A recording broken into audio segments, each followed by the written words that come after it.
Hey everyone, welcome to App and Web Workshop.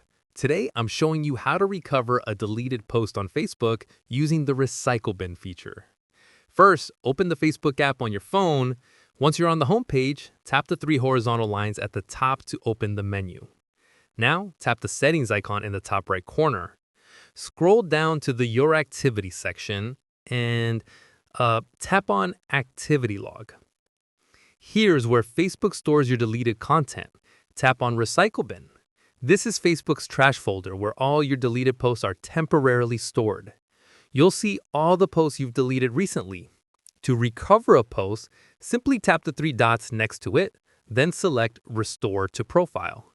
Tap Restore again to confirm. The post is now successfully restored. If you go back to your Facebook profile, you'll find the post is back and visible again. And that's how you recover deleted Facebook posts from the Recycle Bin. If this tutorial helped you, hit the like button and subscribe. Drop any questions in the comments below. Thanks for watching.